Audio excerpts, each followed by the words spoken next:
haven't been back to the academia in a while. It hasn't changed much, has it? Well, since we've got some time, want to go to the house of Dana? Paimon wants to do some reading! Ha! So you noticed! Well, you're too late.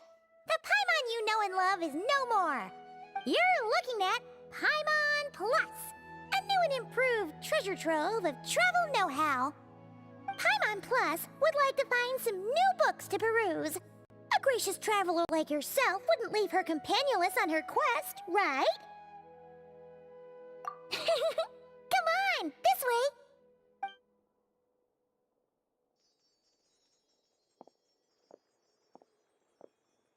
Oh hey! It's Kale and Cyrus! Wonder what's going on. Let's go see! Well, you know what they say? Learning is a lifelong quest. Which means there's always another chance to read a book. But you never know when the next chance to reunite with an old friend will come along.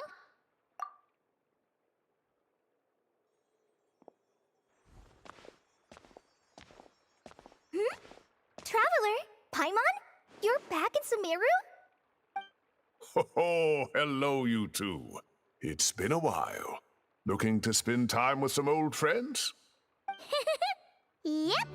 We saw some familiar faces, so we came to say hi. Ho ho! Excuse you, associating me with that woman. And if you're going to remember me that way, you should at least mention my tomato-growing skills. So he's mad about the Zaha D part and not the old man part?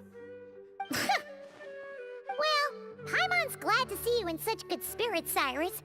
Must mean things are all good here in Sumeru. Ah, well, it's quite all right. I'm not the type to take offense at that kind of thing. You definitely are. Anyway, what were you and Kale chatting about just now? Ah, that. Well, it was quite a spontaneous meeting. I was leaving the sage's office when I spotted Kale in conversation with a Mahamata, and it looked serious. I thought something bad might have happened, so I hurried over as soon as the conversation ended. But as it turns out, our Kale is moving up in the world. The academia even hired her as a consultant. Wow! That's incredible! Oh, it's nothing, really. Look at that, so humble. Takes after me, she does. Not at all. Not at all. No, wait. I didn't mean that to sound like I don't think you're humble, Mr. Cyrus, because of course you are. I just,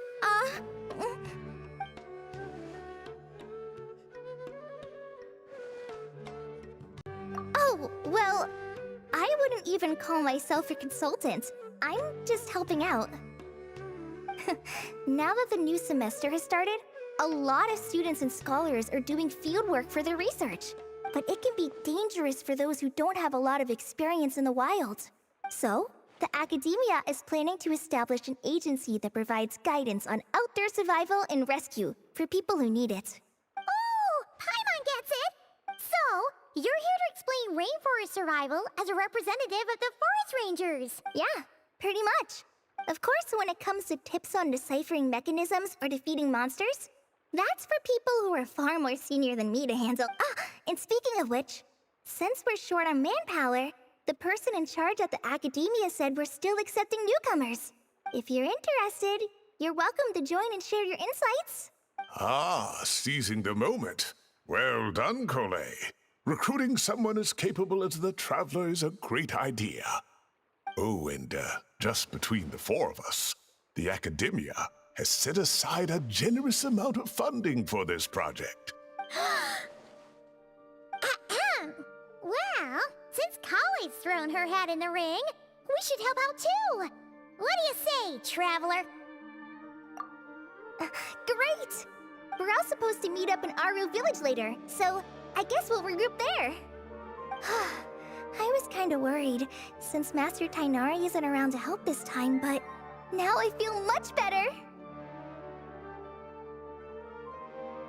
Yeah, even if you don't trust trust the Academia's eye for talent, you can trust ours for sure. And mine, of course. I have as good an eye for people as I do for tomatoes. Well, there you have it. Thanks, everyone. Oh, speaking of Tainari, how are things with him and the others? Good, thanks. All the forest rangers are doing great. Oh, but Master Tainari did mention that Sino and Sethos were heading to Gandharvaville. I'm not sure if it's for work or something else. Huh, knowing them, could just be to play some cards. I'm not sure. Apparently Sethos is bringing someone else with him too. But with my academia commitment, I didn't have time to ask for more details. Huh, well now Paimon's curious. Should we go check things out, Traveler? That's true, and I'm sure they've missed you. Now that is how it should be between friends. Getting together to play cards or enjoy a meal. Yet here I am, stuck with Nephis, who only ever calls to talk about research. Well, I won't delay your reunion any longer. Until next time. Goodbye, Mr. Cyrus. Take care. All right, I should probably get going too. See you later, guys. Come find me in Aru Village when you're ready. Looking forward to seeing you shine, colleague.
Tainari's place. Tainari's place. Ah! Here it is!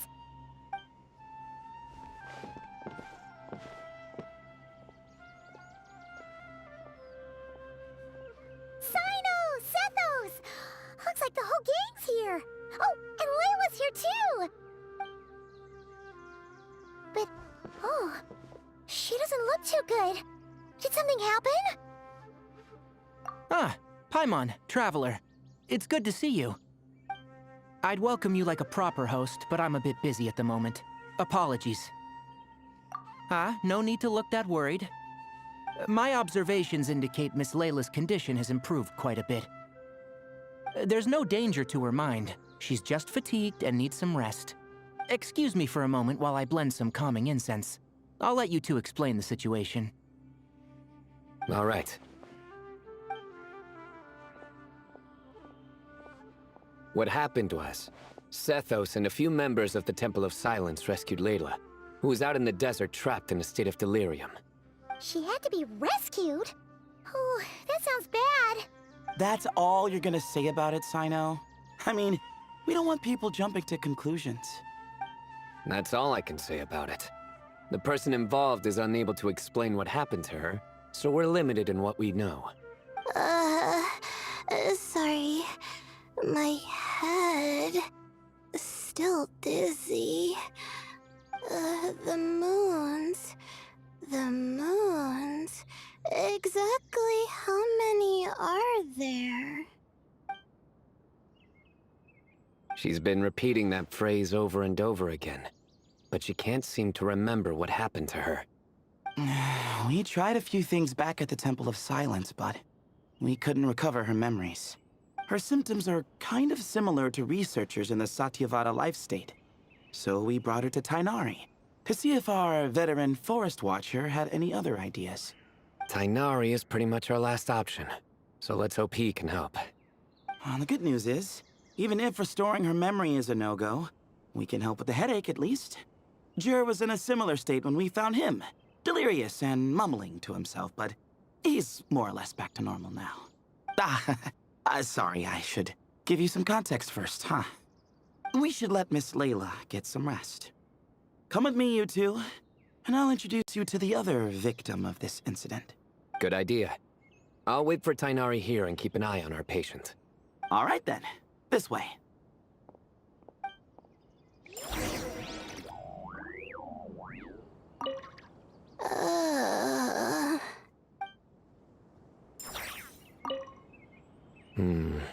Something strange is going on.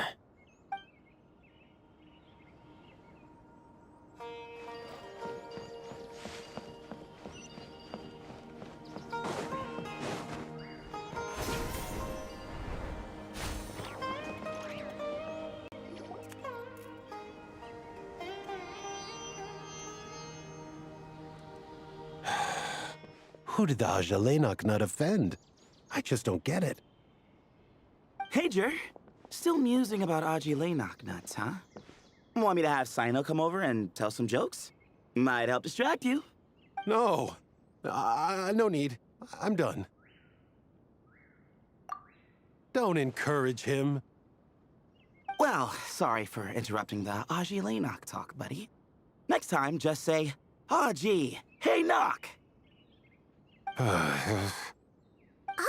on. So, what's the deal with the Ashilenok nuts? Other than the bad Sino jokes. We'll get to that. But first, introductions are in order. This is Jer, a member of the Temple of Silence. And you remember the Traveler, right, Jer? Of course. I'd never forget a participant in the Rite of Duels or the hero who saved Sumeru. Awesome. Could you go over what happened to you one more time, Jer? Our valiant hero is gonna help us get to the bottom of this. Might as well join since you're here, am I right? Just hear him out. You're gonna want to uncover this mystery once you do. Well, I was on an expedition in the desert not too long ago when I got caught in some quicksand. Later, it became obvious it wasn't normal quicksand because instead of sinking to my death, I fell into an undiscovered ruin. In my panic, arms and legs flailing about, I suspect I touched some things I shouldn't have. Because in that brief moment, an enormous amount of information came surging into my mind. I would hesitate to even call it knowledge, because my brain had no capacity to process the information. To use an analogy, it would be like trying to stuff thousands of Ajalenok nuts into a small water skin without it bursting. Sorry again with the Ajalenok nuts, I know. It's fine. We're getting to that part of the story anyway. True. Well, just as I was on the verge of madness, a single phrase broke through the storm of thoughts in my head. It was a man's voice saying, "Don't eat Ajalenok nuts." What? I know it's hard to believe, but that's what happened. I was saved by the phrase, "Don't eat Ajalenok nuts." I'm not sure. I'm not even certain it was a man's voice.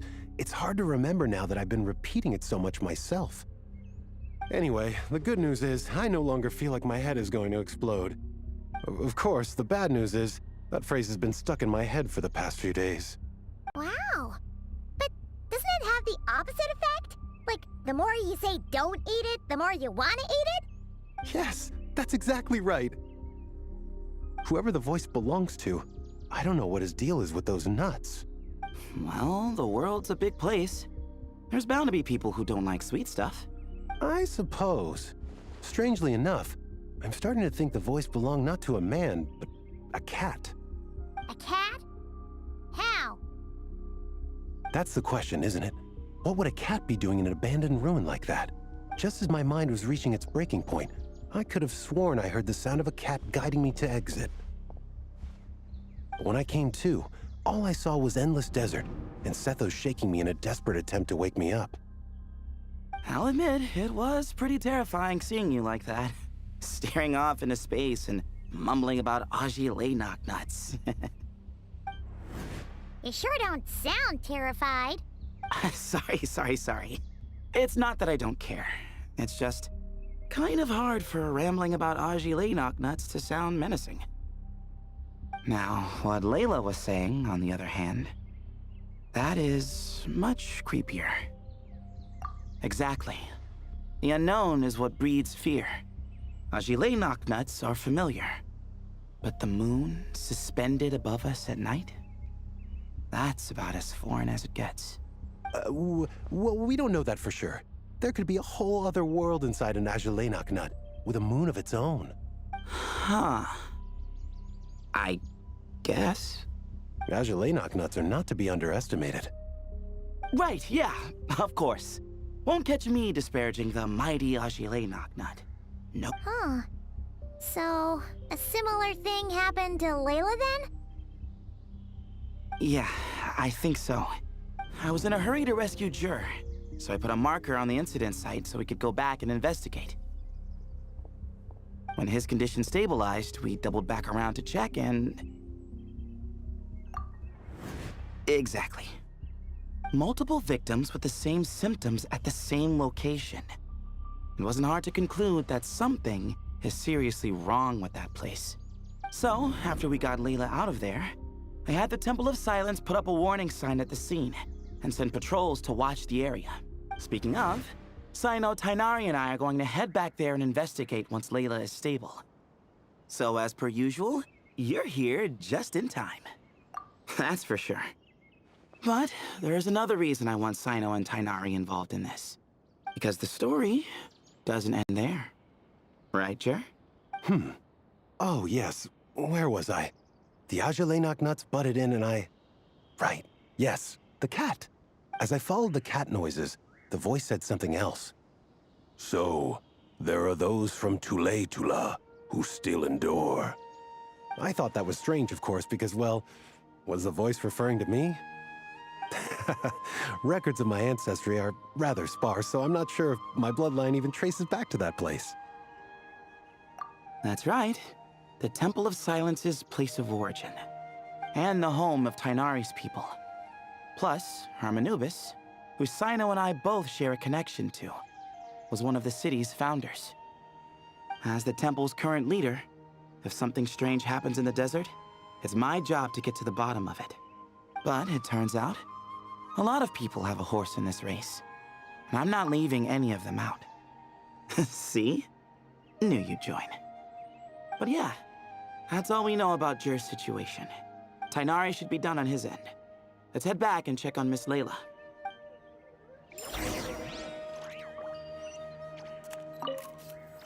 There are records in the Temple of Silence that speak of the ancient desert people's love of raising cats.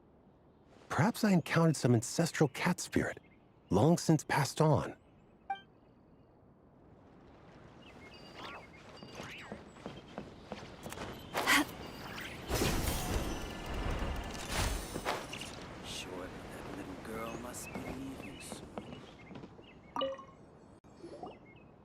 How are you feeling? But don't speak if it's too taxing. It's fine. I'm much better now, thanks. I feel like I haven't slept in 2 days, so pretty much back to normal. Whoa. That's your normal? Traveler, Paimon, I thought I heard your voices earlier. Oh, and, I'm sorry. Huh? You don't have to apologize. You didn't do anything wrong. No, I just mean, I think I'm about to disappoint you. My head was kinda muddled earlier, but I still heard your conversation. I know you're trying to figure out what happened to me, and I want to help. But, I really don't remember anything. Does your head still hurt? No, I feel fine. The incense you made helped a lot. I'm still hearing those words in my head, but other than that, I'm okay. It's just, all I remember are those words. Everything else is a total blank. One moment I was heading to the stargazing point I'd calculated, and the next, I was on my back in the sand. The same phrase playing over and over again in my mind. How many moons are there in the sky? Sethos, did your friend Jur suffer from memory loss too? Not really. His memories are blurry, but there aren't huge gaps like this. He remembers touching something. Someone talking, a voice mentioning Tuletula, and hearing a cat lead him to the exit. A cat. Did you hear it too? Huh? Now that you mention it, I think so. It was so soft. I thought I was imagining things. Which means, at the very least, what the two of you experienced while escaping the ruin is consistent. A single sentence repeating in your heads, and the faint sound of a cat. Still not a lot to go off of. Agreed. Oh, is your head hurting again, Layla? No, I was just thinking. Maybe my memories are blank because I was sleepwalking at the time. Sometimes, my friends and classmates tell me about things I don't remember doing, or places I don't remember going. I don't talk about it a lot because, well, I don't even know how it happened. But I don't want my personal circumstances clouding your judgment. So I, just wanted to mention that. Ah, I see. Well, thank you for telling us. But I don't think we need to dwell on that for now. We're gonna check out the site of the incident for ourselves, so that should help us come to our own conclusions. Okay. Then could I come too? I have to know what happened to me back there. Sure, but on one condition. You need to be in tip-top shape before we head out. If your condition isn't stable enough before then, we'll have to figure out something else. Of course. No problem. Well, I'm more concerned about Tainari. You sure you'll be alright in the desert? You say that like I'll evaporate on first contact with sand or something. Call it curiosity. If this concerns my ancestors, I want to figure out what's going on. Anyway, as long as I take things slow when the sun's out, I should be fine with the right preparation. Besides, it's a good idea to have a doctor on hand in case of emergencies. So long as our doctor doesn't become the emergency. Well, if that happens, I suppose I'll just have to rely on the kindness of my entourage to haul me back home. All right, well, that all sounds good to me. Let's meet in 2 days like we agreed. Jer and I are gonna head back to the Temple of Silence to do some research in the meantime. See you in a couple days. Sounds good.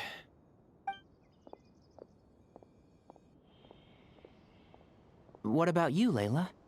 If you feel like you need more rest, I can arrange a room for you to stay in. No need. I've asked enough of you as it is. Besides, I feel a lot better. I should make it back to my dorm, no problem. You sure? Don't push it too hard, or you might end up sleepwalking along the way. Don't worry, I'll be fine. I have other things I need to do anyway. Like letting my advisor and classmates know that I'm fine, adjusting my stargazing schedule, things like that. If I don't get it all done, I doubt I'll be able to sit still, let alone stay here and get some rest. I'm not so sure that's... a much better idea. Thank you, Traveler. Of course, if anything starts to feel off, come back for a checkup right away.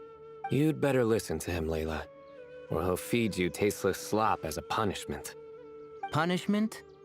You're the one who caught a cold. You're supposed to eat light when that happens.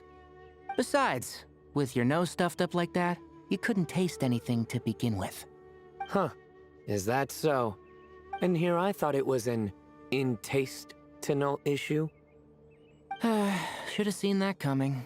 You're off the clock, so now it's time for puns, huh? Oh, brother, not this again. Don't worry, Paimon. I understand. If you want me to stop, then Then? you'll have to call a plumber. Tell them someone's gotta pipe down. This is getting more insufferable by the second. Put a sock in it already, please.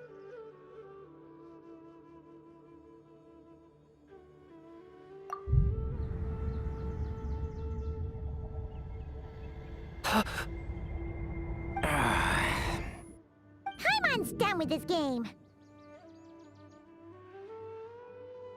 You win, okay? Let's just get out of here. Please. All right, you stay safe. I'll try to stay sane.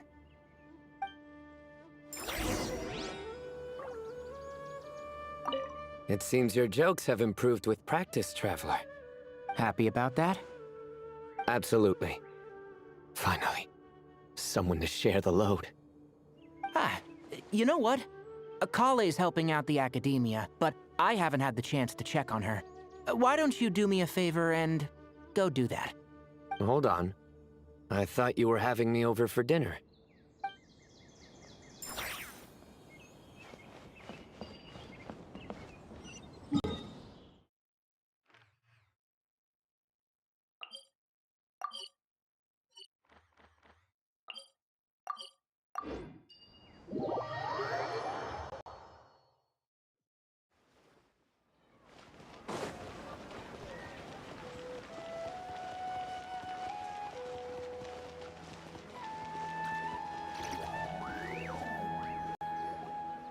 Moons. Ashalenak nuts. Moons. Ashalenak nuts. Are the moons going nuts? Oh no! Looks like Paimon's caught the brain bug too! She can't stop thinking about those two things! Oh, Paimon's gotta clear her head. But how? Aha! Got it! The cafe over there! Why don't we head over for a quick pick-me-up?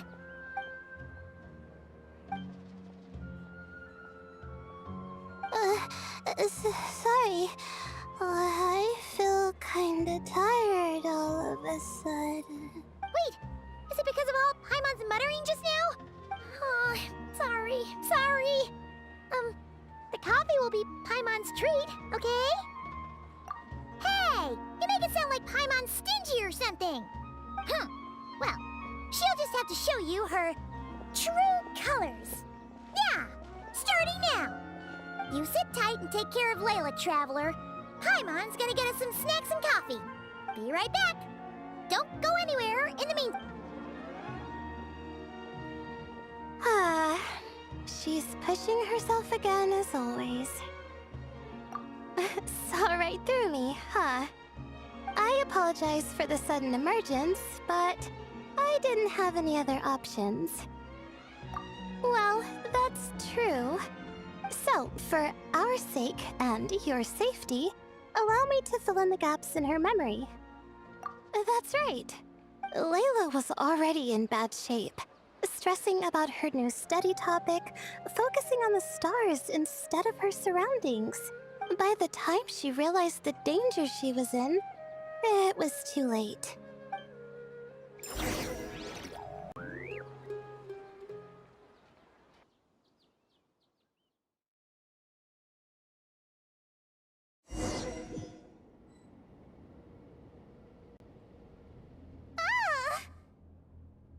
Quicksand near the ideal viewing spot? Wasn't expecting that. Looks like Layla's been under a lot of pressure lately. She hasn't been paying attention to her surroundings. But why would quicksand lead to a place like this? Well, all in all, looks like a common desert ruin. Guess there's nothing to do but try to find a way out. Oh, Layla, what have you gotten yourself into this time?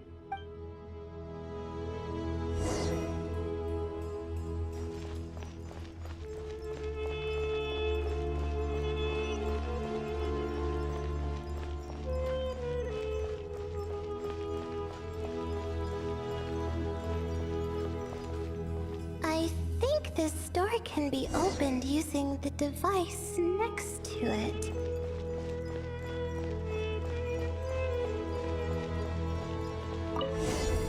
Just like I thought.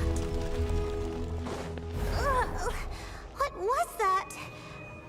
My head. It hurts. Is Layla waking up? No, that's not it.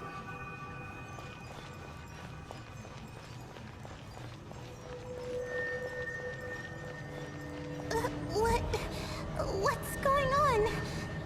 It's too much. I don't understand.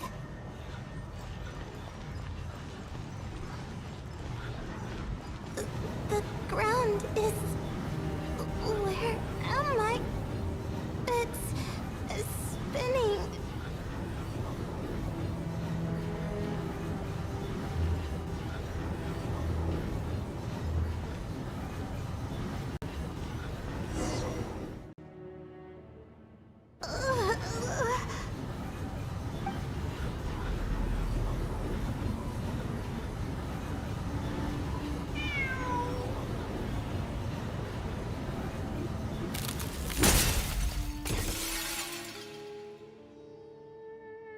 How many moons are there in the sky? How many moons are there in the sky? Okay, information isn't rushing into my brain anymore. That's good. How many moons are there in the sky? My head hurts. But there are no more dark spots in my vision. And I can see in front of me. Still, how many moons are there in the sky? What's going on? The same thought keeps popping into my head. What does it mean? How many moons are there in the sky? Isn't there just one? A cat? I think there was one earlier, too. I'm not hearing things. It really is a cat. But what is it doing here? How many moons are there?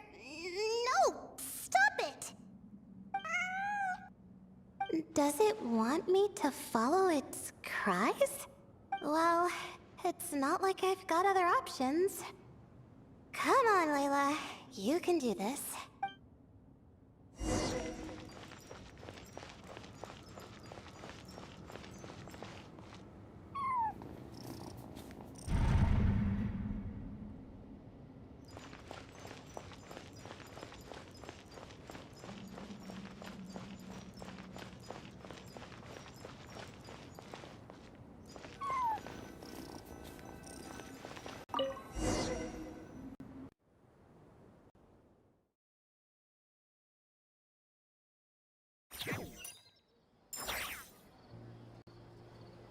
And so, I followed the cat's cries to find my way out. It was quite a kind creature. It didn't even leave until the other me started to wake up. Thinking back, it all started when I touched that device. I've heard fellow students talk about it before. How the desert is full of objects that do strange things. Sometimes it's just a minor inconvenience. But other times, devices like that can cause massive trouble. Of course. I forgot how much adventuring experience you have. Still, carrying an umbrella doesn't mean you can't get soaked, so just be careful and stay away from unknown devices. No need to thank me. You and Layla are about to head into dangerous territory together. You need to be safe so she can be safe. Well, I think that about sums it up. Ah, and just in time. Your coffee's here. Traveler? A little help over here?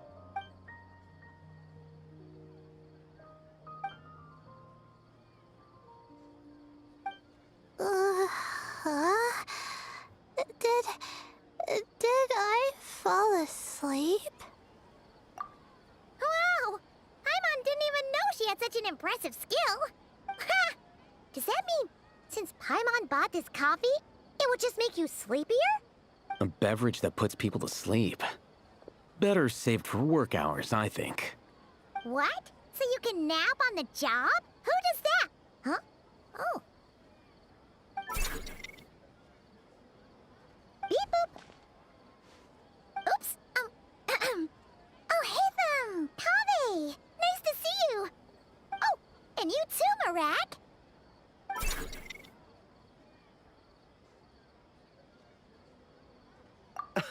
Sorry. Hope we're not interrupting anything. Miss Layla, you don't look so good. Is everything all right? Oh, I'm fine. I was sleeping just now, so I'm still a bit... Ah, I see. And we woke you, didn't we? I'm sorry. We shouldn't have been so loud. No, you didn't. I didn't mean it like that. Sorry. Wait, where are you going? You just got here! I'm going to do what I came here to do. Which is? Buy coffee beans. Huh? You're going too? Marak! Fine. Run off with him. See if I care.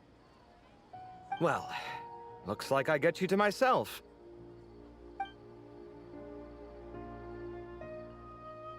It's been a while, hasn't it?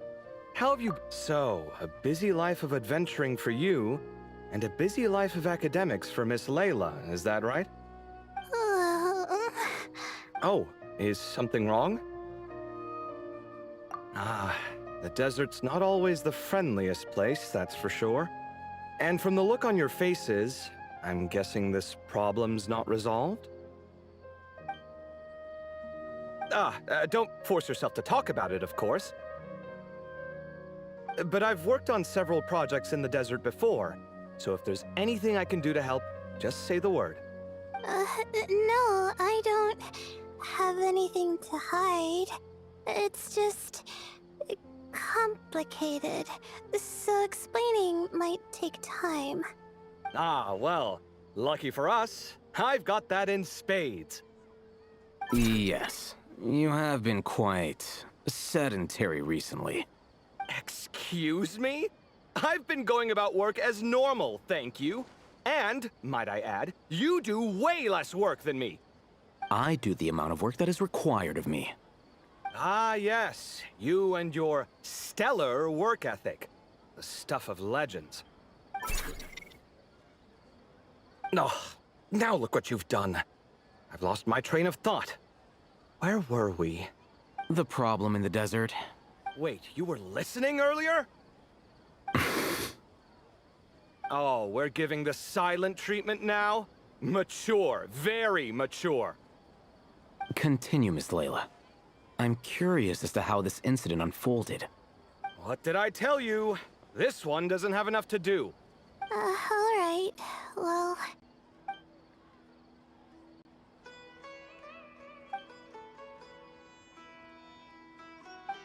Could you still use some extra hands on this investigation team of yours? Huh? You want to join, Mr. Kave? That's right. I think my experience studying desert mausoleums could be of some use here. While Hatham's expertise in ancient languages could be helpful too. Besides, I consider you all to be my friends, and friends are supposed to help each other out. Wait, I'm involved in this now? Oh, please, I know you. Half the battle was over the minute you said you were curious. We couldn't stop you from joining if we tried. Well, you've got me there. Besides, this suitcase of yours has been jumping at the chance to volunteer for a while now. I imagine You imagine? mechanical life forms might also feel homesick from time to time. Huh. Now that you mention it, Marak's core was a component sourced from the desert. That could prove useful. You're sure you want to come with us? It could be dangerous. Oh, I'm sure. All the more reason to recruit as much help as possible. It's important to count on friends at times like these. Our pleasure. It's a plan, then.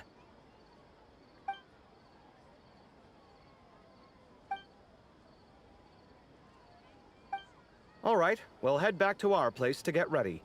This one hasn't been on a trip in a while. Chances are, he doesn't even remember how to pack a suitcase. I'm not worried. It'll get done. Somehow. Would it kill you to help every once in a while? I do help. It's called moral support. Oh, of course. And I am ever so grateful. Goodbye, you three. We'll see you soon!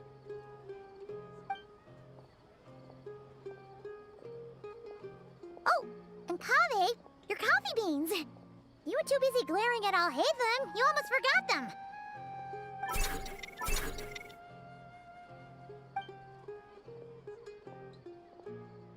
Well, we're pretty close to the academia now.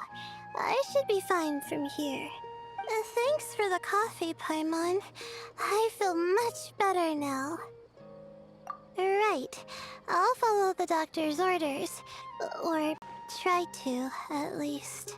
With the blessing of the stars, I hope we all get a good night's sleep.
Looking at the map, we should be getting close. Speaking of which, the closer we get, the more Paimon's heart feels like it's beating out of her chest. Excitement! Yeah, sure, that's it. Oh look, it's Tainari and the others. Everyone's here bright and early. Yeah, the desert's a pretty harsh environment. Better to travel at night and beat the heat. Hey everyone, we're here! Ah, right on time. You don't need to worry about me. It's not too hot yet, and I'm properly hydrated. All right, we're just waiting on the two people Miss Layla mentioned, and then we'll be set. He's staying behind. If we don't make it back after a certain time, he'll be in charge of rescue operations. You can count on me. Nice! You thought of everything! Oh, and Cyrus said he'll be in Aru Village, so he's also available if we need help. Haha! Amazing! Having people to watch your back is making Paimon a lot less nervous. Yeah, I did. After hearing about what happened, my advisor gave me some time off to rest. So, my studies are on hold for now. Then, does your advisor know you're back in the desert to investigate? Yes, but I was only allowed to come after I mentioned that General Mahamatra would be there too. Quite the reputation you've got there, Sino. Something wrong? You haven't said a word this whole time. Are you in a bad mood or something? No. Being skilled with words also means being a good listener. I'm just reflecting on what you're saying. Oh, Hatham! Kaveh! Ha! Over here! Darn it. I was just setting up a brilliant... Yeah. I'm sure you'll find another chance. The important thing is, our scribe and our renowned architect are here at last. High praise. But wait, why am I renowned and not him? He's just as famous as Sino, Dia, or Nilu. That just means your level of fame is even greater. How could a lowly scribe hold a candle to you? Lowly scribe? Please. All those strings you pulled to get those new books from the House of Dana? What do you call that? Borrowing. Anyone with an employee ID can do it. Uh-huh, yeah. The House of Dana bends over backwards for just anyone, does it? Send a report to Lesser Lord Kusanali then. Let her know someone at the Academia is abusing their position. Hey!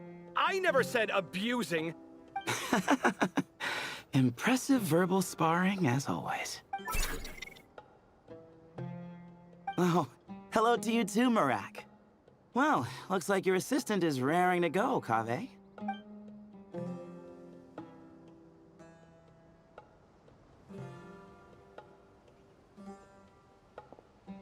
So, I say we get this show on the road. No sense delaying the inevitable. No need. We're in this together, remember? Sure.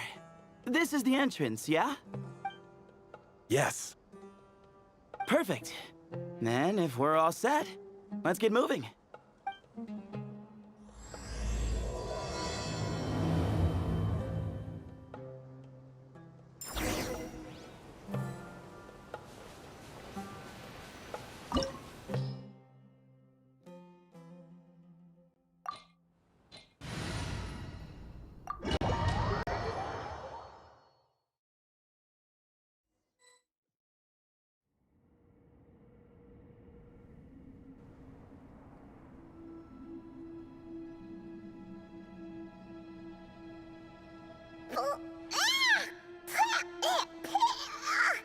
Paimon's mouth is full of sand! Ugh. So that's what falling into quicksand feels like? If this was quicksand, we would have struggled to breathe. No. I think this was regular sand, and we didn't sink into it. We fell through it. Into this place. Agreed. In other words, sounds like a you problem, Paimon. Ha ha, very funny. No, wait, Paimon's the only one. Ugh. Ha! See? What? I'm the only one with sand in my shoes? Yeah, right.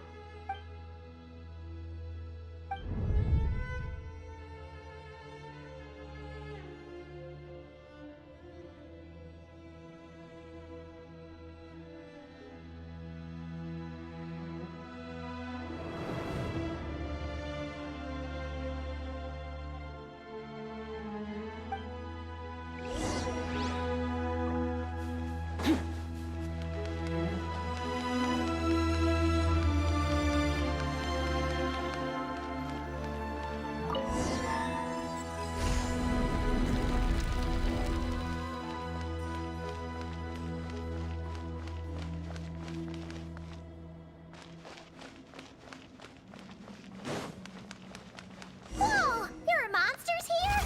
Sure didn't say anything about that. Probably means he didn't run into any.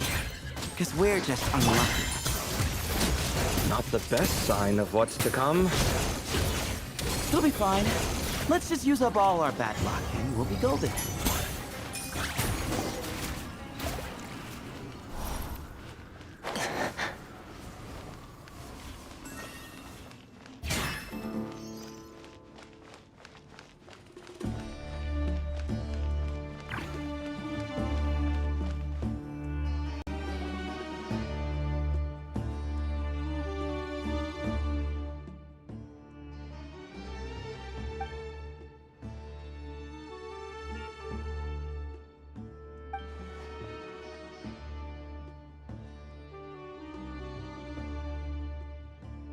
Well, that goes without saying. Fair point. There's just one problem, though. The only way forward is through that door. Ooh! Is it time to hunt for a key? Paimon loves this part. Don't worry. With our adventuring experience, we'll find it no problem. Let's get searching.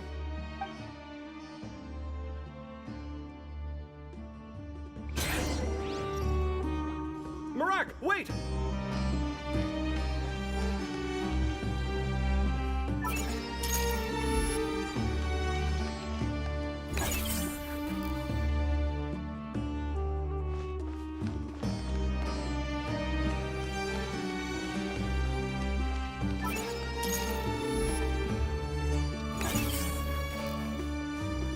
Marak seems interested in these jars.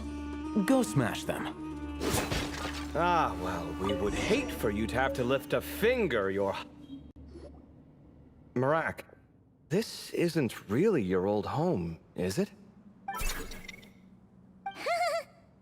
idea what that means, but Marak does sound pretty happy. So, mechanical life forms do have the capacity to miss home. A novel discovery. Well, with Marak leading the way, we should be safe, right?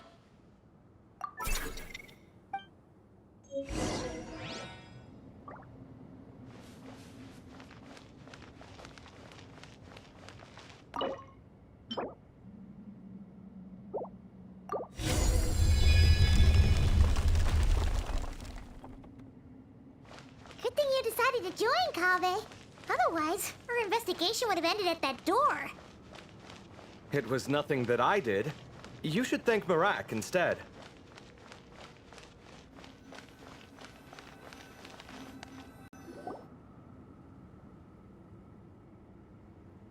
Hold on. At this rate, Paimon's gonna lose her title as best guy to a mechanical suitcase. Aw, thanks. Hey, wait. What do you mean, useless? Well, no weird mental symptoms so far. I'll take that as a win. That said...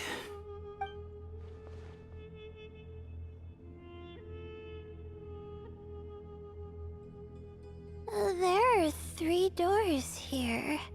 So, we split up. Divide and conquer. Otherwise, this whole thing is in ruins. No pun intended on that last part. I swear. Yeah, that might be our best option. Good idea. And the minute things go south, we go back the way we came. Ooh, this is getting exciting! So, who's teaming up with who? Paimon calls dibs on the Traveler!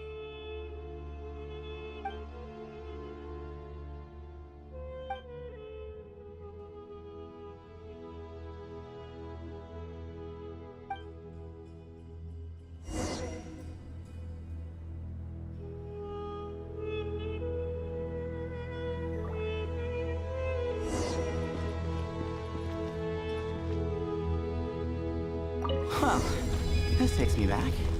The last time we were in the desert together, 2 of you came all the way out here to gang up on me. Oh? Sounds like someone's holding a grudge.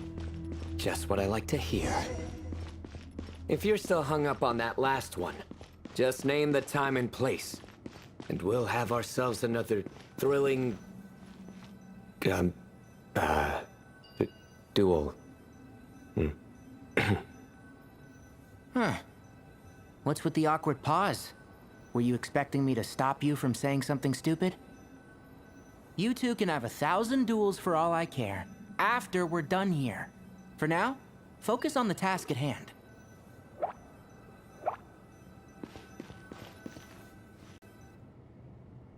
This chamber is huge. I can't even imagine what it's used for. Oh, What's wrong? I seem to have stepped on some kind of stone slab. Huh. There's a pattern on this, but it's hard to make out with all the dust. Huh? Look! The shape seems to match the markings on the ground over there. Let's slot it in and see.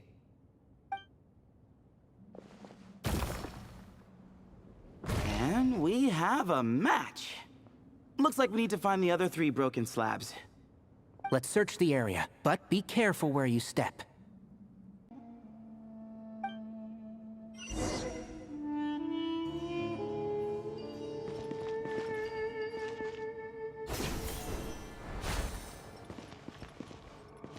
Ooh, got one. Ouch, but watch out. The edges are kind of sharp.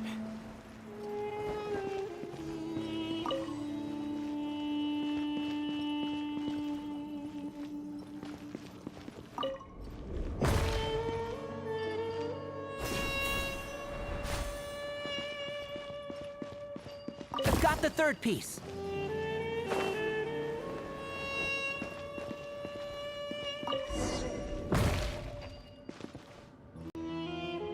We just need one more.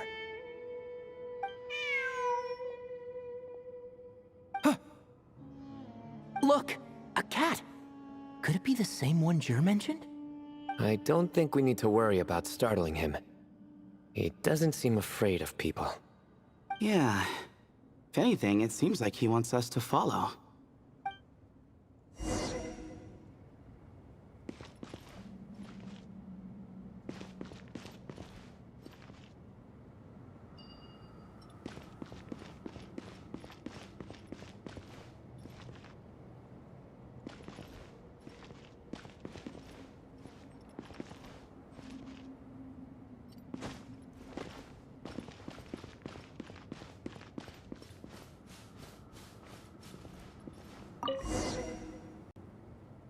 Oh, he led us to the last piece. Who's a good kitty?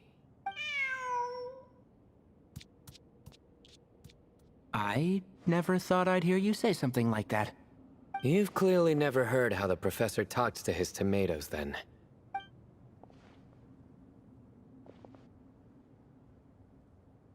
All right, well, that's that. Now, we need to figure out how to get rid of all this dust. Behold, the great Vayu Viastra. Be honest. You've been waiting to say that for how long now? Just activate the mechanism.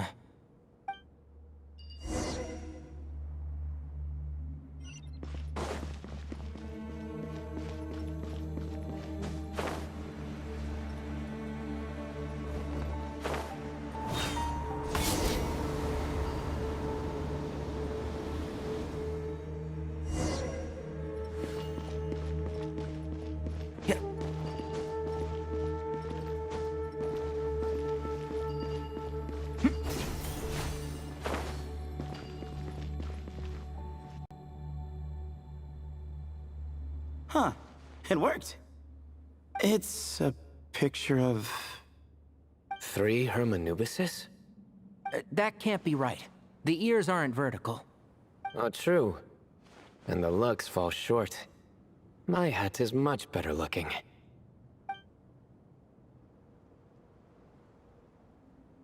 A goat, an ibis, and a crocodile. Oh, wow. Our botanist knows more than just plants. Riveting observation. I was just thinking. These 3 figures look a lot like the 7 pillars of King Deshret. That's right. These are our colleagues. Our what now? You sure about that? Just kidding. But what I meant by that is, these were Hermanubis' colleagues back then. The middle one is the Goat King Harashef, Minister of Ministers, the god Amun's most trusted chancellor. Records say he was the deputy king of the Desert Sands, chief among the 7 pillars. Someone even more impressive than Hermanubis? I wonder if that ever got his goat. Sorry, couldn't resist.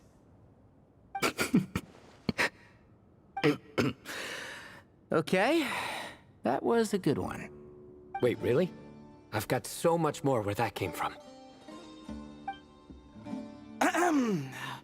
Where were we? This is Sobek, the Crocodile King, captain of captains. As the name suggests, he was a valiant commander and had dominion over all weapons of war. And finally, this is the Ibis King Thoth, scribe of scribes. Your memory's pretty impressive. I bet you're almost as good as me at memorizing cards. A scribe? Did he manage archives then? Like Alhaitham? Wait, that's all Alhaitham does? I never knew being an academia scribe was such a cushy job. Well, that's how his friend put it, anyway. But it does seem like he has a lot of free time. Well, I don't know much about the academia, but I'm sure the Ibis King had more responsibilities than that. The temple's records say he represented the wisest aspects of King Deshret, inventing the desert script and arcane arts at his king's command. He must have been quite the impressive man then. Or creature, depending on how you look at it. Still, why are these 3 the only ones represented here? What about the other pillars of King Deshret? Maybe because the 3 of them were extra close? Huh. Kinda like us. Oh yeah! Maybe we should have someone inscribe us on a commemorative stone slab too. Or we could just take a picture. It would serve the same purpose. Anyway, no more distractions. Huh. Doesn't it look like there's writing carved into the corner? Huh. There is. And it's in the ancient desert script too. Looks like the Ibis King left you some homework. Give me a sec. I'll try and translate it. The ministers are unvirtuous. The scribes unwise. The captains unworthy. My end is not humanity's end. Hereby bestow upon you all a far side of eternity. Wait, so they went to Aru? It doesn't sound like it was their idea. The far side of eternity is said to be the final land of dreams for all desert dwellers. But if such a place did exist, wouldn't it also be an inescapable prison? Yes, and based on the writing here, it's clear King Deshret wasn't pleased with these 3. This gift he bestowed upon them seems more like a punishment. Such is the power of a king, I suppose. Which means the goat's the one who got in the end. Huh. Yep, not as good the second time. What? Impossible. Well, looks like that's all we can learn here. Should we keep going? Yes, no time to waste.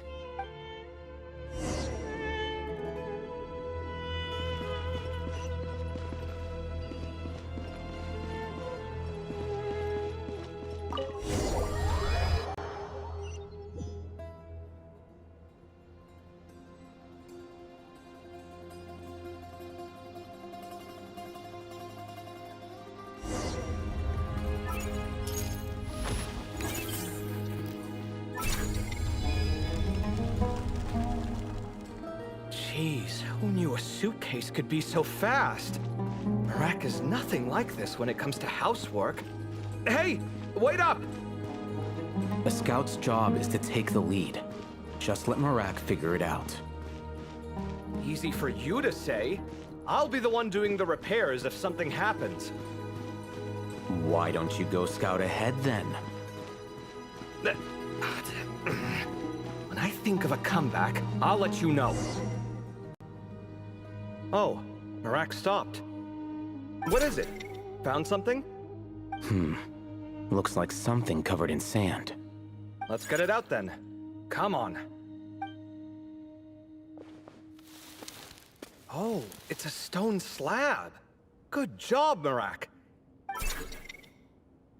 Let's take a look. Huh.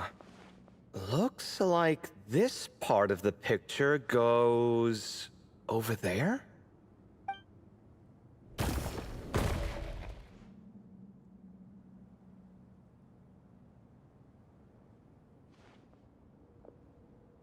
In that case, there must be other pieces.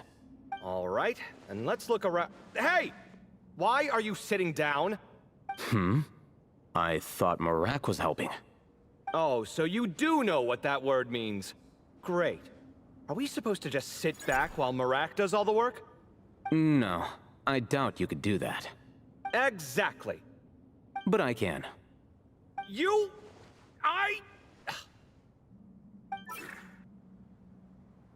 See? It's all coming back to me. How insufferable it is to work with this no-good, do-nothing... We could be more efficient, I agree. I'll work on this piece. You take care of the rest.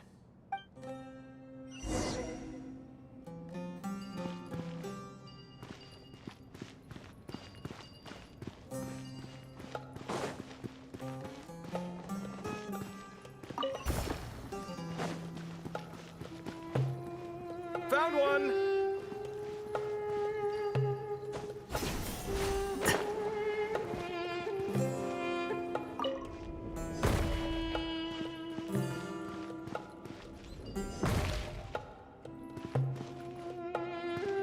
Good teamwork.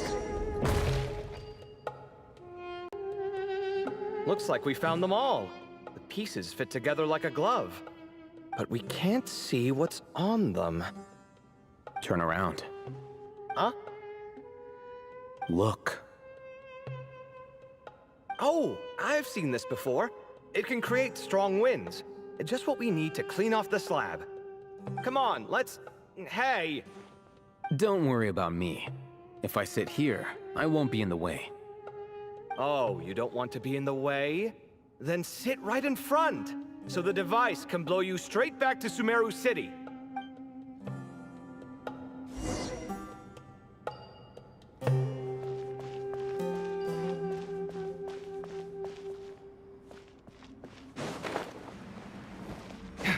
Scanning.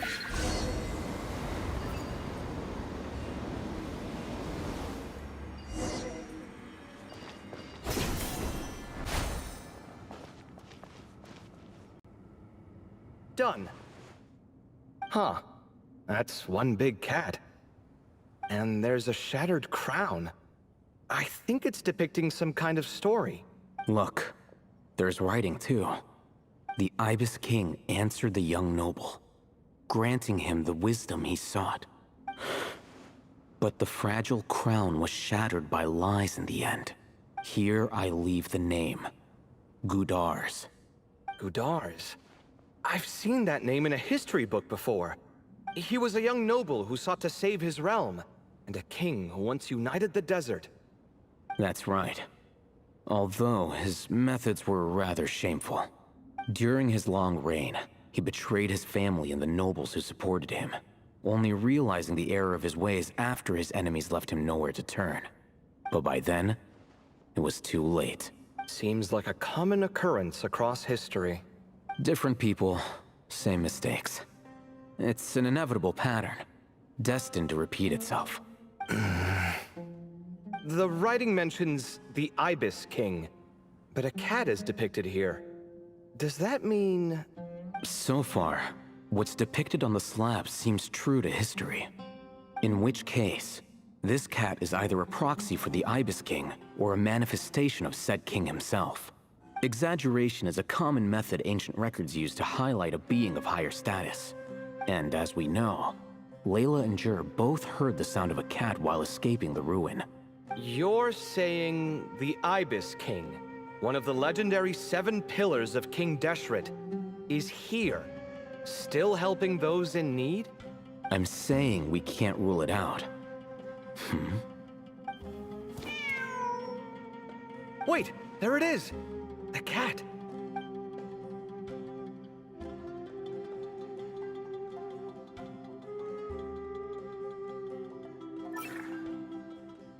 Ah! Marak went after him! The cat showing us the way forward. Come, let's follow. Okay.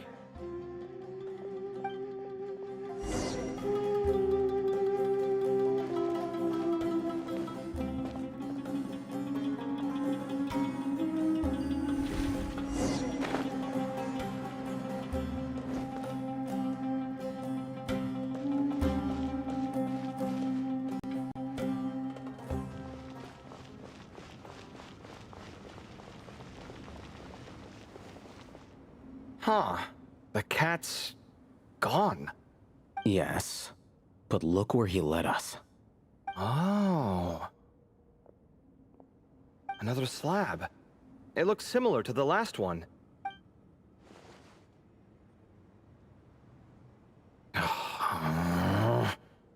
Oh, by all means, take your sweet time. Wouldn't want you to overexert yourself.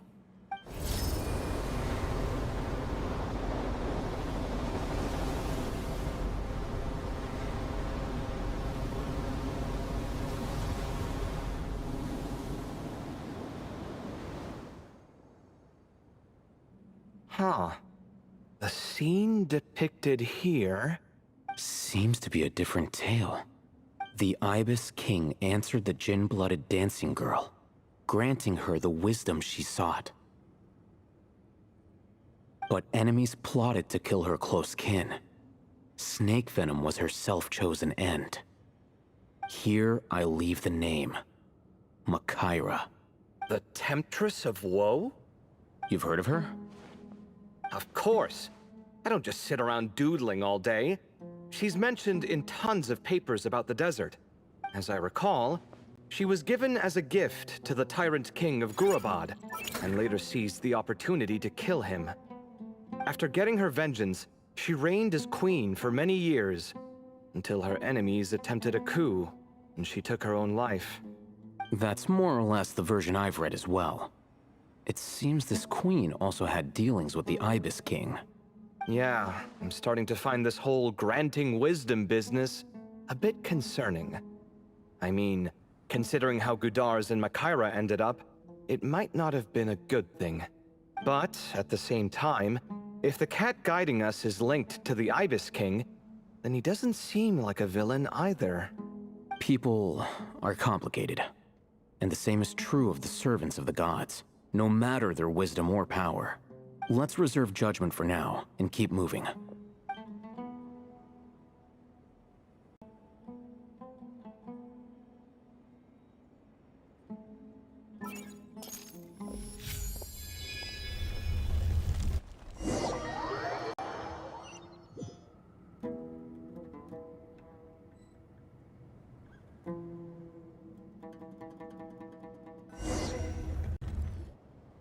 Oh, Paimon meant to ask earlier. Have your memories come back, Layla? No, sorry. To be honest, nothing about this experience feels familiar. Besides, my focus is the stars, so I don't spend a lot of time exploring ancient ruins. Guess that makes us the senior researchers in this scenario. Stick close, all right, Layla? Okay.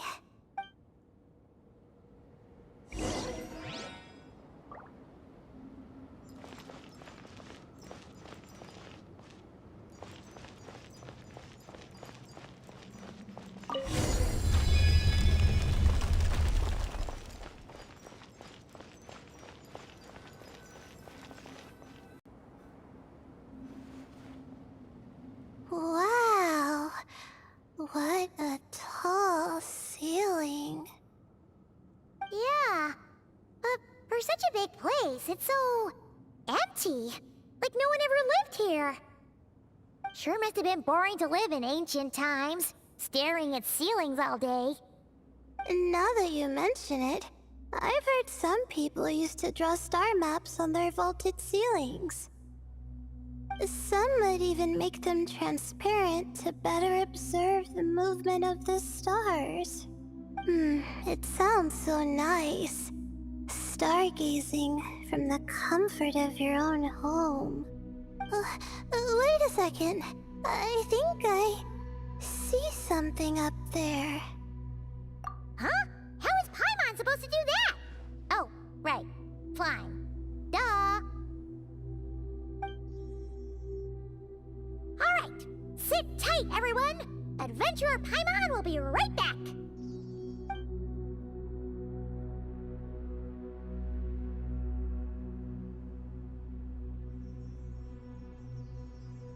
Okay.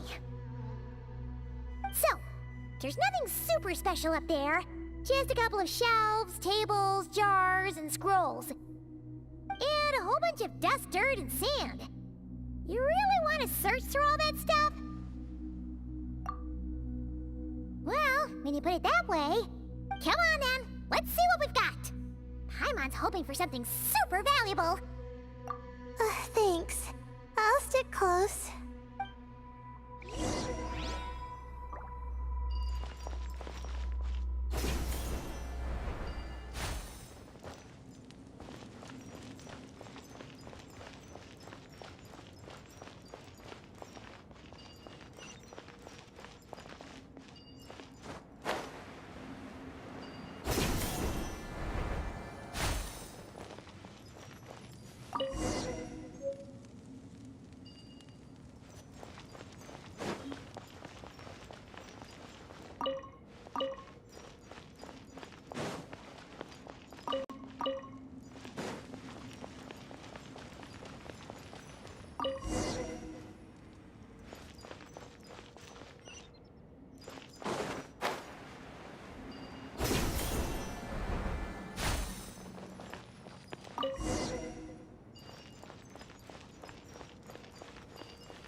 I think that's everything. Most of the documents are in the ancient desert script, except these ones. These seem old as well, but the handwriting makes them stand out. Right! Let's arrange them in chronological order before we read through.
Okay, now let's take a look.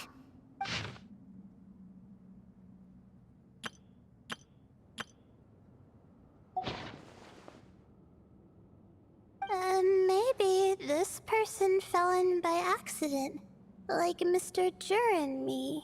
Yeah, maybe. But they don't sound super worried about their situation. So, either this person's an ace adventurer, like the Traveler, or some kind of super optimist. An optimist, huh? Oh, I wish I could be that sort of person. That's right! You're detailed and passionate. Great qualities for an adventuring buddy. This optimist seems super obsessed with exploring every corner of this place. That could have gotten them in big trouble for all we know. Well, I appreciate the compliment. It's almost magical how words like that can make you feel like you can do anything. I only wish that magic could last a little longer. Until I figure out my new study topic, at least.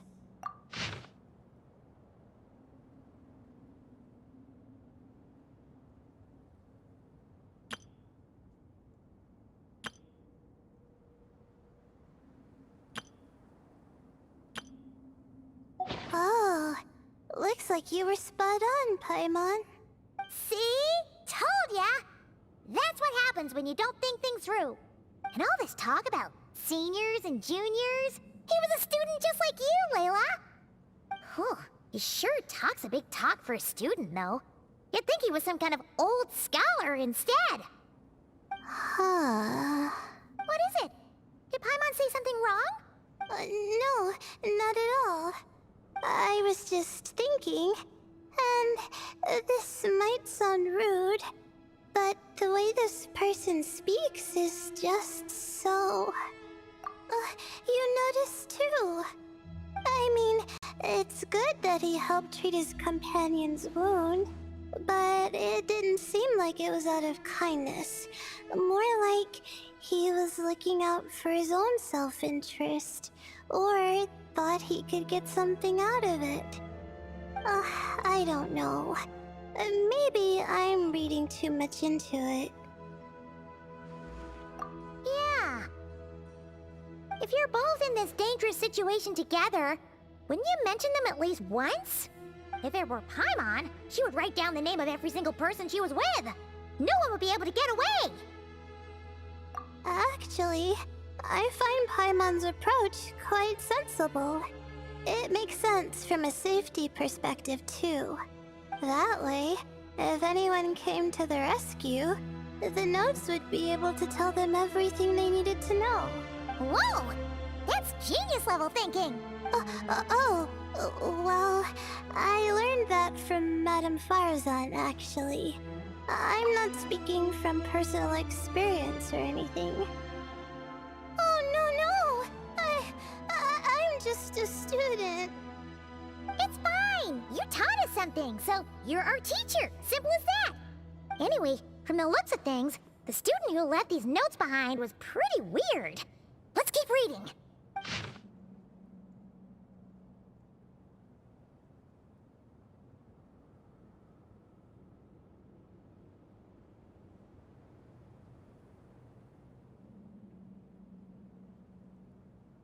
Whoa! Hang on! That's a lot of information.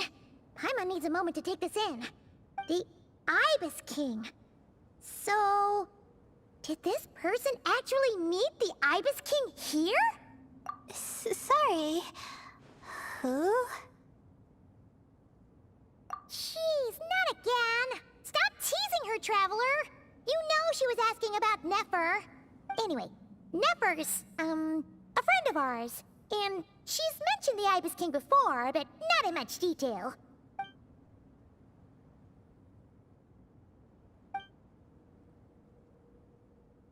Oh, I see. Well, that's not too surprising. Most people in Sumeru know about King Deshret, and most in the academia have at least some knowledge on the 7 pillars. Legend has it, King Deshret ruled the desert at the head of several wise retainers, guiding their people to pursue the limits of wisdom. He also left behind treasures for future generations, which continue to be relevant in nearly every research discipline. Now, this message indicates this student and his senior were rescued by the Ibis King. But to think it's possible to meet him in a place like this... We don't know when these notes were written, but didn't the 7 pillars disappear a long time ago? Yeah, the notes made it sound like his powers were restricted. Also, the mention of this form? What is that supposed to mean? I'm not sure. Let's keep reading.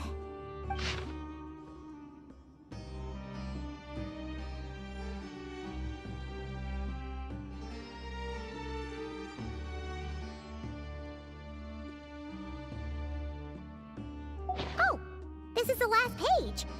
There's even a signature at the end. Well, sounds like they made it out. Guess it was a happy ending after all. Wait. But it says, the Ibis King cannot be trusted. Huh. Our friend said something similar. That the Ibis King was a liar. And the notes did make it seem like something wasn't quite right with him. Maybe he wasn't one of the 7 pillars at all, but some kind of con artist. Great, Ibis King! If you heard that, Paimon didn't mean it! Please forgive her! Don't trap us here! I think Paimon raises a good point. Let's keep our guard up just in case. Alright, I think that's all the clues around here. How about we... Oh! It's Marak! That means Kaveh and the others should be around here, right? Hello? Anyone up there? Can you hear us? Yeah, we can! You know, sound travels just fine in an empty chamber like this. You don't have to shout. Of course, if you're shouting to express your excitement at being reunited, by all means, pretend I never said anything. Yelling like this is kinda exhausting. Come on, let's head back down.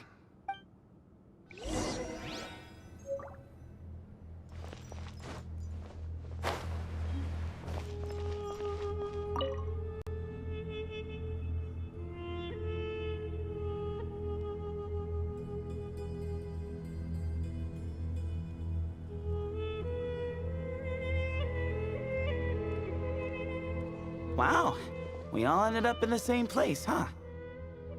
Yeah, what a coincidence. Indeed. Or as I like to call it, the chai factor.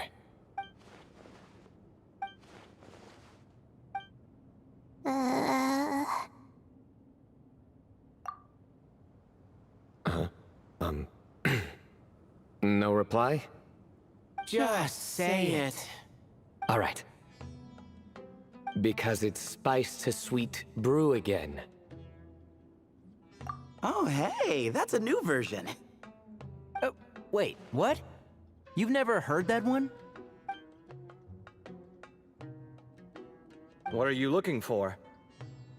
A place to sit and read my book. Oh, great. What else is new? Well, looks like everyone made it through unscathed. Let's take this chance to get some water, rest a bit, and discuss what we learned. Sound... Yeah, let's debrief.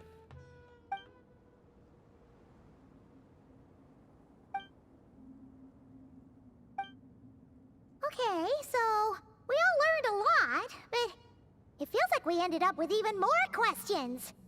Yeah, but one thing's for sure. This place is tied to the Ibis King in some way. Hey, Sino. You're the current representative of Hermanubis. Can you call him up for a sec? Of course. Just let me sense his presence.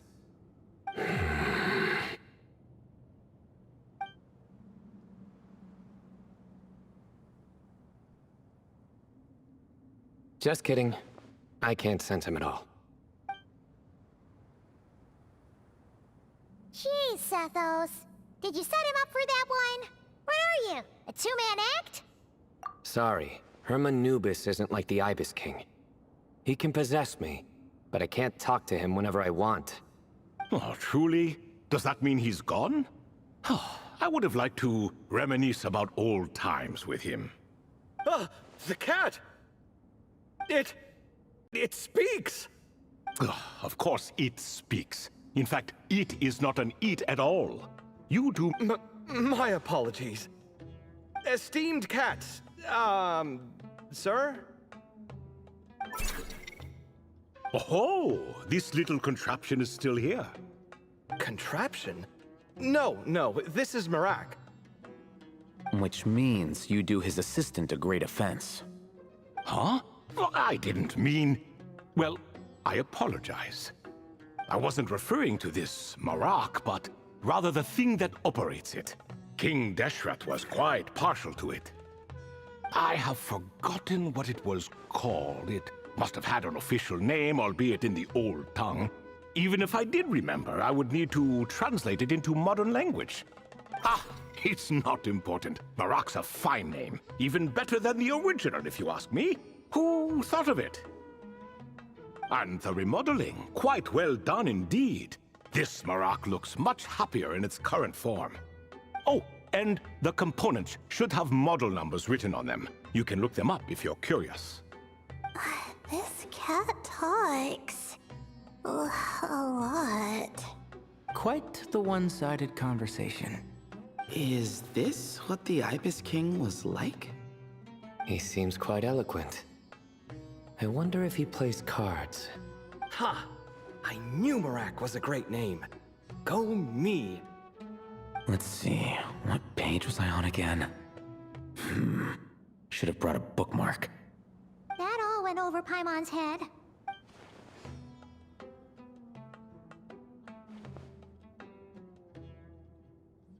Hello indeed. For you to know my name.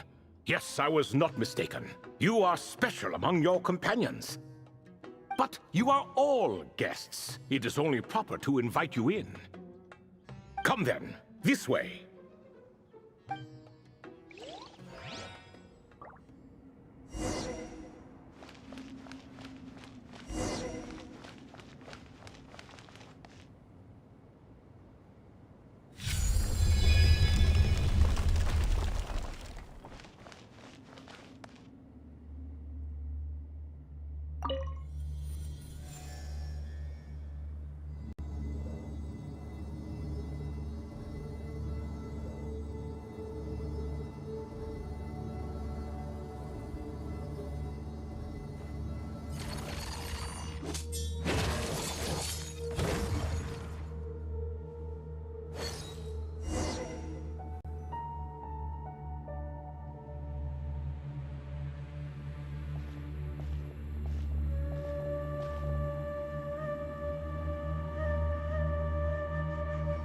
Welcome to my humble abode. Oh, your house sure is spacious, Lord Ibis King. I fear it's not quite what it used to be. In fact, it has long ceased to be my home at all. It belongs to the descendants of the cats I once raised. Such adorable creatures, aren't they? Take the one I'm borrowing here, for instance. A chubby fellow with such lovely fur. Anyway, tradition dictates that a special guest such as yourself be presented with a gift. Alas, it's a first-come, first-served basis, you see. I fear with the passage of time... What? So the treasure's gone already? Treasure, you say? Not an inaccurate description. Yes, and no. I have the power to grant gifts inaccessible to the masses. The only requirement is answering a question. Not a bad deal, yes? Of course, my questions were given unto me by King Deshret, who in turn received them from the Mistress of Flowers. There are 3, and no more. What causes our rise and fall? What obliterates love and hate? What determines truth and falsehood? The more he talks, the less Paimon understands. I see. That must mean Gudars and Makaira managed to answer 2 of the 3. Another who understands. Oh, so that's the event those 2 slabs are depicting.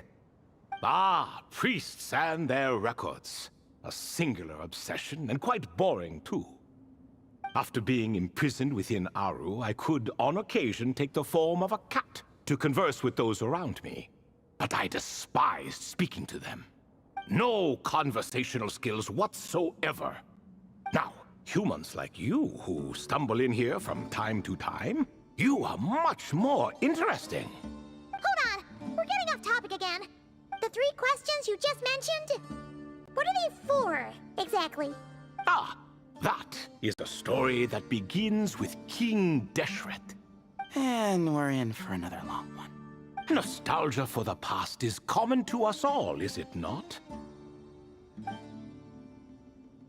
And our king, he was such a proud, solemn man in those days. He watched us speak of the present and the future, of the wisdom we possessed or were about to obtain.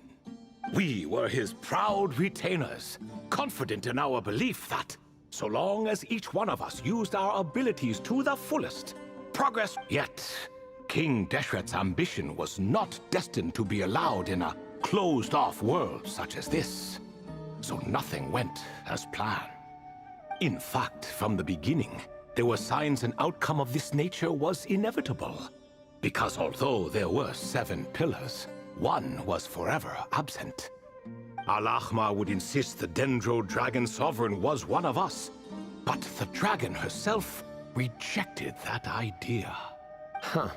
Like a card you can never seem to draw from your deck. More like a card that was never in the deck to begin with. Alas, that's just who Al-Ahmar was. There was nothing we could do about that. And I always preferred chess to cards. In the end, life grew unbearable for our king. But, of course, those who remain must continue to live on. But subjects like us were less fortunate. After all, the fate of a retainer is decided by the king, including the chance to walk away. So it was then that King Deshret had Kroko, Goti, and I locked up within Aru, where we remain to this day. Kroko. Goti? Ah, of course. You're more familiar with their full names. Sobek, the Crocodile King, and Hereshef, the Goat King. And let me tell you, when it comes to chess, Hereshef was a habitual backseat strategist, always spewing nonsense from the sidelines.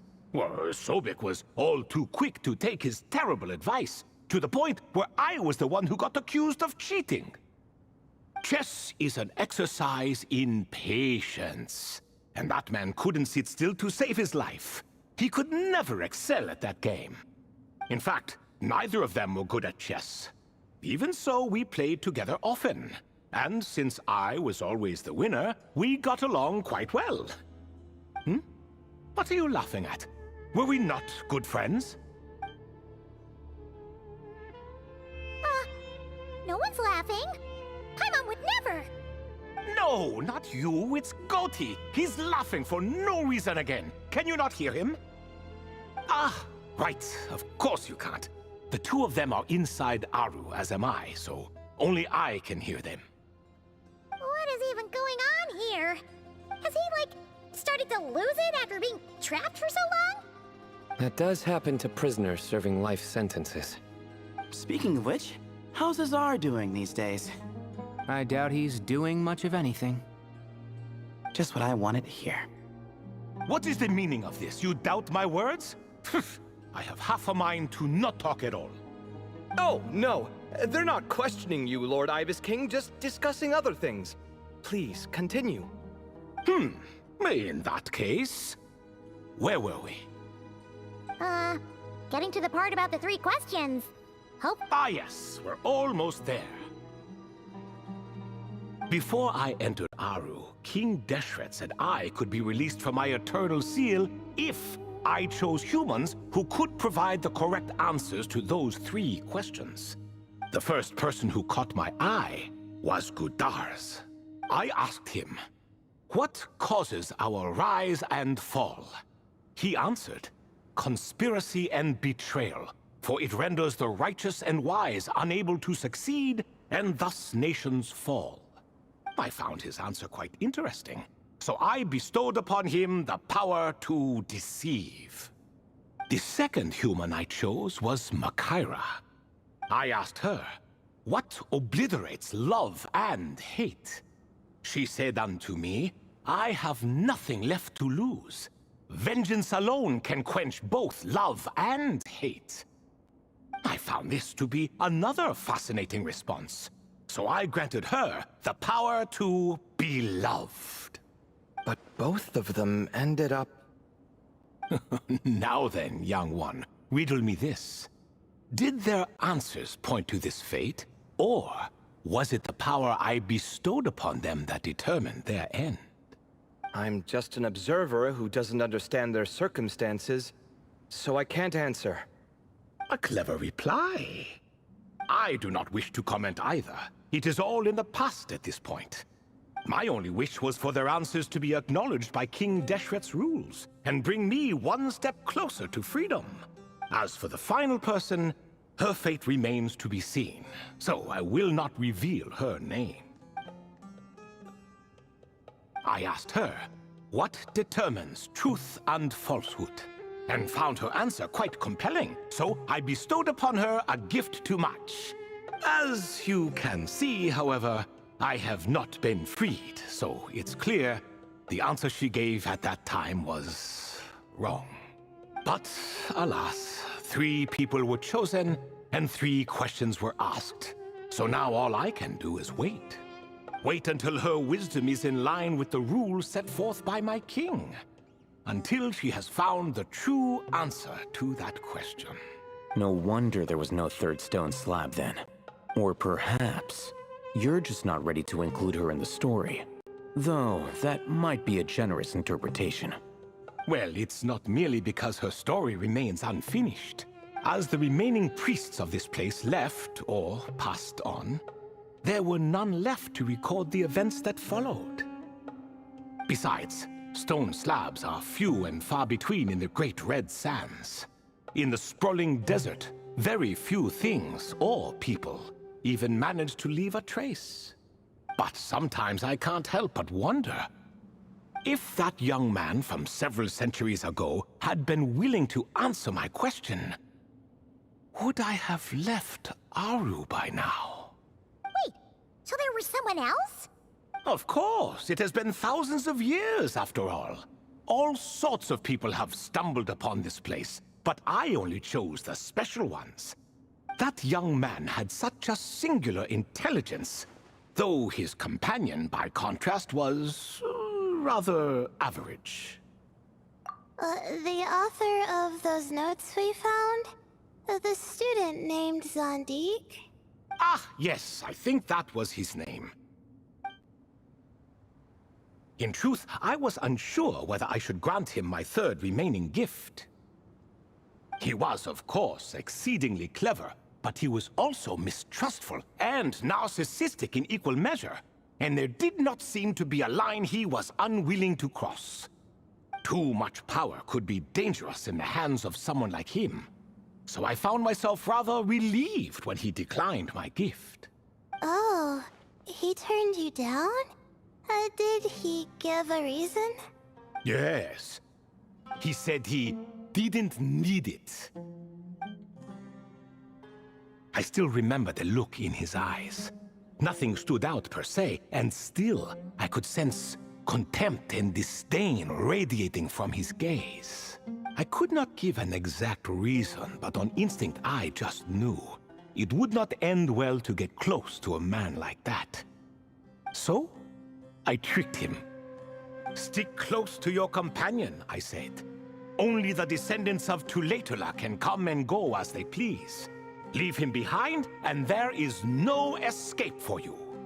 So, does that mean his companion wasn't a descendant of Tulatula? Oh no, that part was true. The lie was in the other half. Anyone can enter or exit this place. There are no restrictions. I saw that his companion was exhausted and was concerned Zandik might leave him behind, or worse, that some other accident might befall him. So I made up an excuse to prevent Zandik from going a step too far.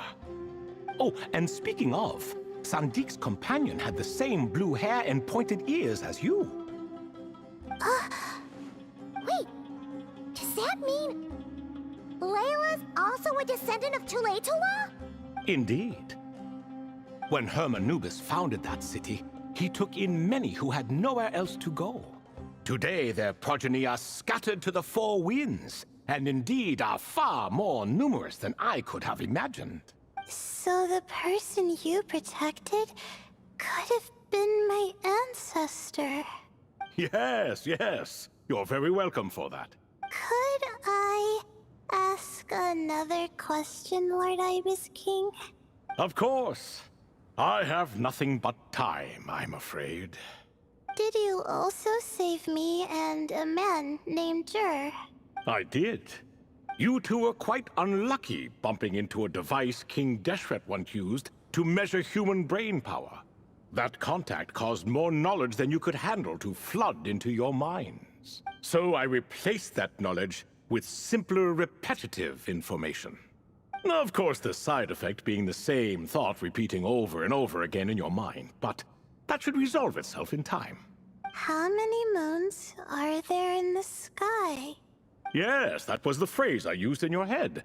I forgot the other one, though. I believe it had something to do with food. Both were spur-of-the-moment decisions, so no need to dwell on the meaning too much. Oh, I see. Thank you, Lord Ibis King. As I said, young one, you are most welcome. If you're inclined to return the favor, perhaps you could turn off that device so no one else can trigger it? There's only so much a cat's paw can do, so I'm afraid this is something I must leave to you. Or Marak, I suppose. Oh, splendid! Another one bites the dust. Such is the fate of things here. Day by day, little by little, the remnants of ages past fade into obscurity. For that reason, the gifts of bygone eras, be they tied to your blood or technological in nature, are not to be revered. They are tools, nothing more.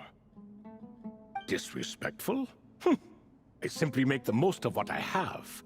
Besides, our king has been gone all these years. What good does it do to revere him now? Oh, are you talking to the Goat King again? No, Croco this time. He's pestering me for another game of chess. Says he wants to even the score. Wishful thinking, if you ask me. If we counted one push-up for every loss, he'd owe me 300,000 by now. Of course, that's just a rough estimate. I've never kept count. It appears that's something you like. I suppose so. All right then. Time for me to extend my winning streak, and for you all to head home. In truth, deep down, I know even the answers to those 3 questions will not change my fate. But that is for me to reckon with. Go on now.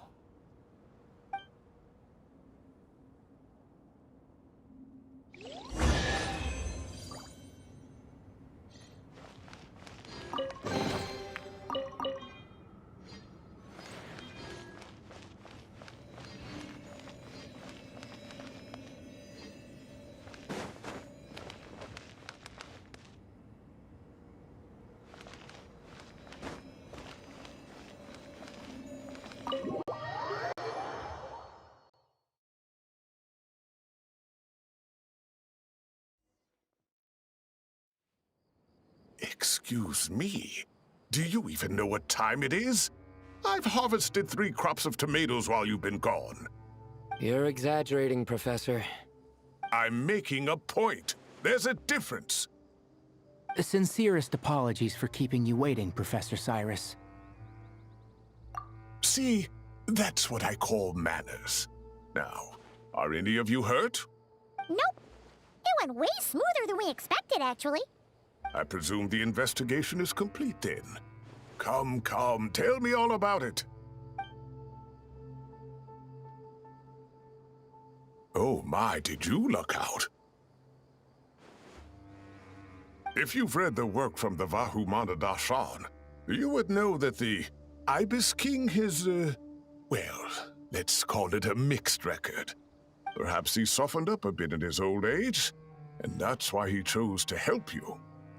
Or perhaps he just didn't have a good enough reason not to help us. See? Marak agrees. How do you even know that's what Marak meant? That could have just been a happy noise. In any case, there's a lot to be happy about. We figured out what happened to Layla and Jur, and There were some unexpected takeaways, too. Yeah, I never expected to learn about my ancestry. I've always thought of myself as just an ordinary student. I never would have even considered something like that could be true. Come to think of it, our ancestors might even have been friends at some point. Huh? You're right. Maybe I should take a trip back home to see if I can find any records about that. Oh, I was just throwing that out there. I wouldn't want you to go to the trouble. It's fine. My advisor gave me a break, and I still have a few days left, so... Oh, wait. My study topic. I haven't made any progress at all. No. I need to focus on that instead. Right. Couldn't you help her, Professor? Huh? No, I could never. Me, you say? I'm from the Spatamar Darshan, and I don't think that Nephis or Zahahadi researched the stars. All I have to offer are my homegrown tomatoes. Although I suppose it's not impossible. I can ask a few old friends to recommend some interesting topics. You really don't have to. It sounds like a lot of work. Hardly. A few passing questions while we water the plants? It's no trouble at all. Thank you so much. Of course. Now it's getting late, and you all must be tired. Let's wrap things up here. Some say desert nights are the sun taking mercy on us after the heat of the day. So, let's leave while she still feels merciful.